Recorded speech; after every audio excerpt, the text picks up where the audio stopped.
तो शिवानी, यहां पर अलग अलग तरह के मुद्दों को लेकर कांग्रेस ने अपनी रणनीति तैयार की है, जिसमें महत्वपूर्ण बात यह रही कि उम्मीदवारों को लेकर चर्चा की गई। इसी की तर्ज पर अब बीजेपी भी लगातार मैदान में जुटी हुई है और अपनी रणनीति तैयार कर रही है। 2022 के विधानसभा चुनाव दोनों ही दलों के लिए बहुत ही महत्वपूर्ण है। खुद बीजेपी ने इसको लेकर रणनीति बनानी तेज कर दी है और 2022 के विधानसभा चुनाव को लेकर बीजेपी अपनी रणनीतियां बनाने में जुट चुकी है। देहरादून में चुनाव प्रबंधन समिति की बैठक बीजेपी कार्यालय में होनी है, जिसमें विधानसभा चुनाव की नीतियों और रणनीतियों को लेकर और इसके साथ ही साथ तैयारियों को लेकर भी यहाँ मंथन होगा। बीजेपी आज और कल कई बैठक है, जिसमें पूरी चुनावी रोड मैप पर मंथन किया जाएगा। तो उत्तराखंड विधानसभा चुनाव साधने के लिए बीजेपी ने पूरी तरह से कमर कस ली है, लिहाजा मीटिंग के जरिए फिलहाल मंथन का दौर भी लगातार जारी है और 2022 के विधानसभा चुनाव को लेकर बीजेपी ने अपनी रणनीतियां बनानी शुरू कर दी है। बता दें कि देहरादून में चुनाव प्रबंधन समिति की बैठक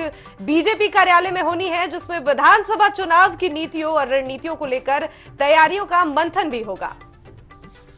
से कुछ बैठकें कल सुबह होंगी, कुछ बैठकें हुई है और इन बैठकों में अलग अलग डिपार्टमेंट के साथ बैठकर मंत्रणा करना, उनके काम में कैसे कैसे काम करना, इसकी जानकारी हम लोग दे रहे हैं और उसकी समीक्षा हम लोग कर रहे हैं।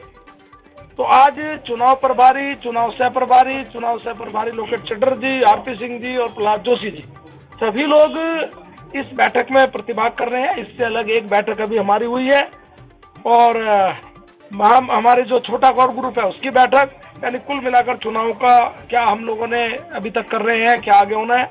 कल हम श्रीनगर भी एक जो हमारा 3 जिलों की बैठक श्रीनगर में होगी। इससे अलग जो हमारी कोर कमेटी है उसके मेंबरों के साथ अलग अलग बैठक होगी। कुल मिलाकर चुनाव की दृष्टि से सारे कार्यक्रम ये 2 दिन के इस प्रकार से हो रहे हैं।